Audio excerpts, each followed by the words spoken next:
My name's Amy Patonic, and I'm a Senior Naturalist and Park Manager for Lorain County Metro Parks. One of the things I love about my job is that it takes me outside where I can spend time in nature, which I love. Another thing that I like about my job is that sometimes I get to mix in a little arts and crafts, like today, where we're going to be making some casts of some animal tracks that we can find here at the Kopf Family Reservation.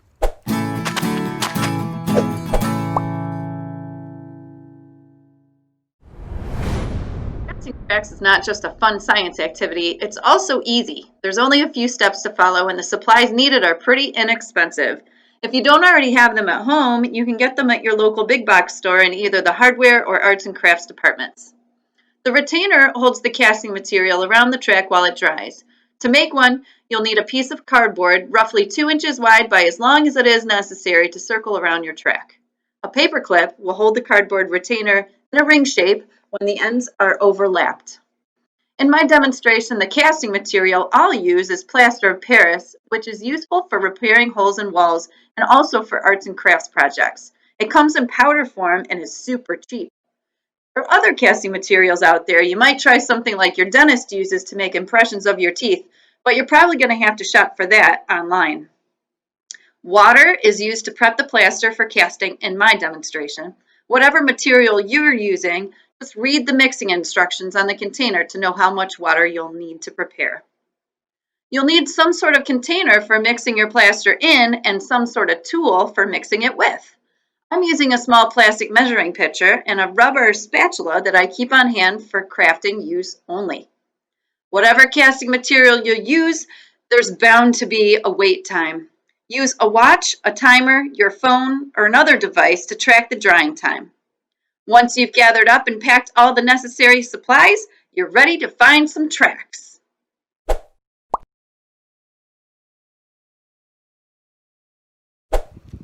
So other than it being just a fun nature and art project, why would you want to preserve or cast a track? Well, the answer is kind of simple. When you're out in the field and you're observing wildlife, sometimes it's really hard to understand all that there is to know just based on your observations at the time. If you find a track that you don't recognize, it's a great way to take it back to the laboratory where you can compare it with other tracks that you do know and maybe take some measurements to determine who exactly made the track.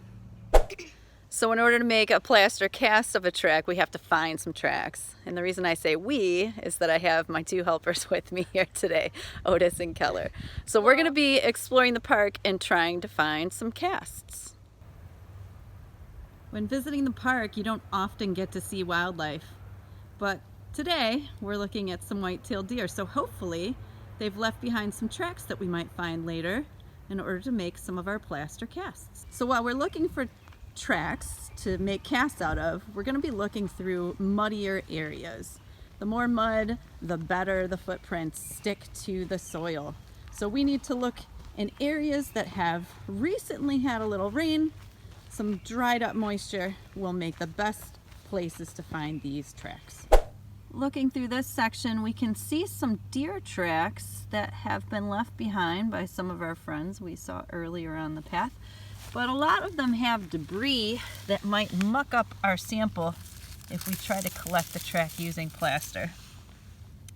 So while these are decent tracks and we can use them if we have to, they may not be the best of the ones that are left here by the deer in our park. So we're going to keep searching to see if we can find just a few other examples that we might be able to use a little bit easier.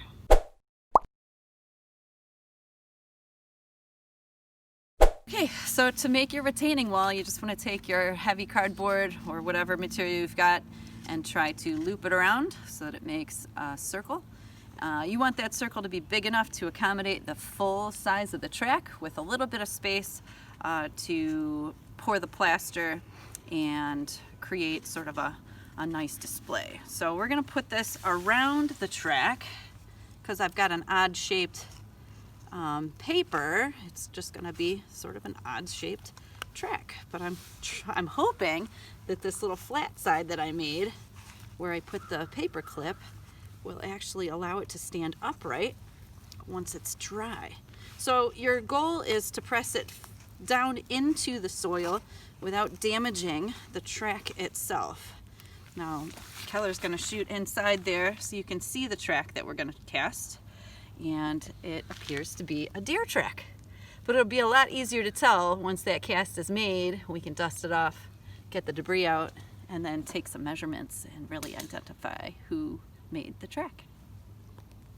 So back at home before we came to the park, I looked at the directions on the plaster of Paris container, and it said that I needed 2 parts plaster to 1 part water in order for the mixture to be just right. So you want to try to be as accurate as you can, but you can adjust a little bit depending on the conditions. Temperature matters, the soil or sand or whatever your surface is matters a little bit too. And so you might have to adjust the consistency. We'll talk about that once we get there. I know that I have 2 cups of plaster in the Ziploc bag, and so I'll need 1 cup of water. Luckily I did bring 2 containers, so I can use one for pouring the water in and another for a second batch if we get to it. So what I'll do is I'll add the plaster of Paris to the water,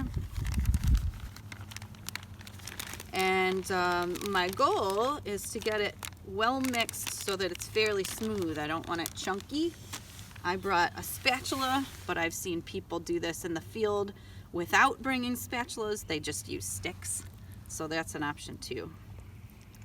If you don't want to wreck a spatula from the kitchen, or if you don't have your own craft supplies, we have our own craft spatulas at home, you could use a popsicle stick and just toss it, or try to find a way to reuse it after you're done.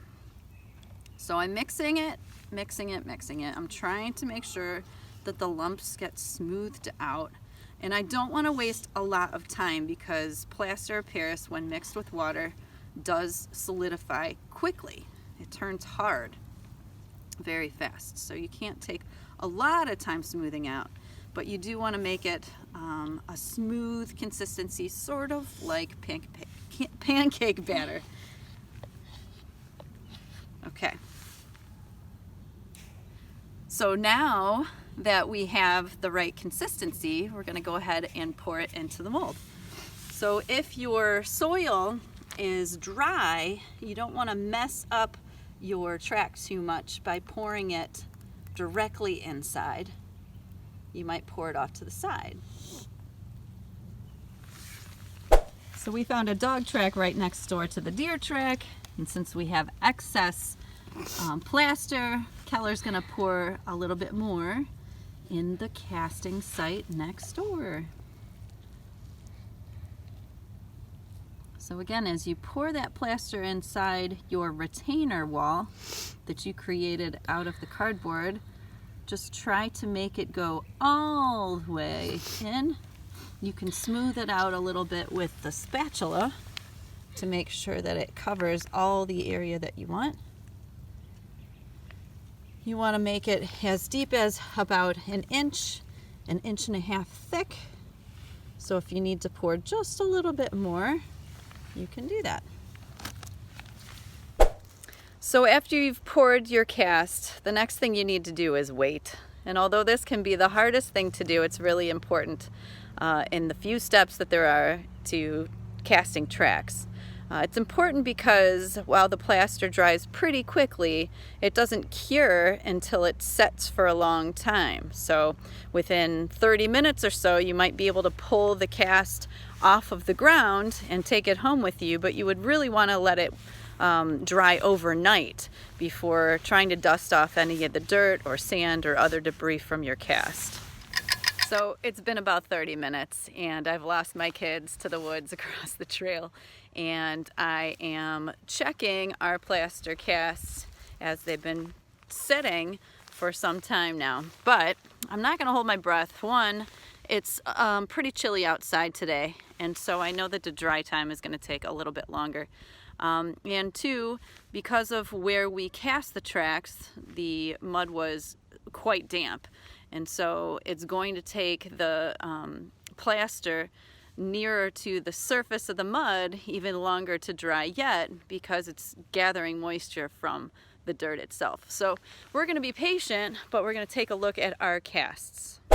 So they look pretty much the same as they did when we poured them, except for the fact that when I touch them lightly with my finger, and keep in mind that this is going to be the back side of your cast, only a little bit comes back to my finger here, so it's not completely dry, although I can feel that it's firming up quite nicely. So once it gets to a point where it's not tacky, I don't pull any off with my fingertip, then we can start thinking about excavating that cast out of the mud and then taking it home for that extra cure time that it's going to require before we can actually clean it off and do any sort of detailed studying of this track. I'm just going to use the stick to kind of pry underneath and hope that I don't mess up the plaster part of the track. Now the fact is, I've taken up a lot of the dirt, and ideally it's not great to take a lot of dirt with you because that belongs in the park, but we're going to let it slide today, and we're going to hope that as the dirt dries, the plaster around the dirt will also dry, and then the cast will still be in good shape later on.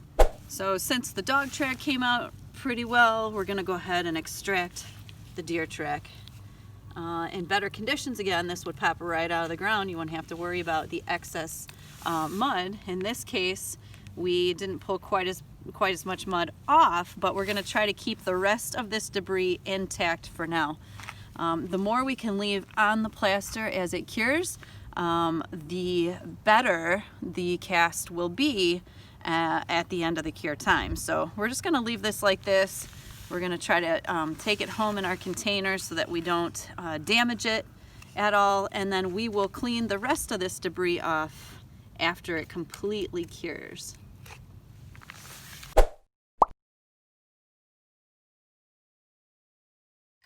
Alright, so we actually let our tracks dry for a couple of days inside the house where it's nice and toasty warm. It has been cold over these last few days, and actually doing tracks in the cold is not the easiest task to fulfill. So looking at the two that we've got here, this was in fact the dog track. There's actually a nice dry surface here, but it feels a little cold to the touch. Luckily, since it has dried, it has released itself from the retainer, and we can start to clean off the dirt from the track. Now the track itself should be nice and dry cast in the plaster. However, the dirt is not quite dry enough to pop off. On the other hand, our deer track is actually done a lot better job of drying, but is still kind of stuck to the retainer. So we'll just pull the paper clip off. We'll release the retainer wall that we created out of that cardboard, and then we'll check out our track. Now if it's a little dirty, no big deal. All we have to do is clean it off with a couple of useful tools, like a big tongue depressor or popsicle stick. Maybe if you don't have that kind of stick, you can just find a stick in your yard or in the park where you can dig out some of the mud that has stuck to your track. Once you get down to where you might start affecting the detail, you might want to use something like a dry brush. This paintbrush will help to get rid of some of the dirt and dust that has stuck to the track during the casting process, and once it's gone, then you clearly reveal the actual footprint that was cast as we poured the plaster in the retainer. While neither of these plaster casts made from animal tracks in the Kopf Reservation are perfect, they do show us a lot of detail about the feet of the animals who made them. On the left, we can see the claws at the ends of the toes of the dog. And we can also see the two toes that the deer uses on its cloven feet. While we certainly didn't make the best casts of animal tracks, we definitely had a great time blending science, nature, and arts and crafts. Thanks for joining us for Casting Tracks.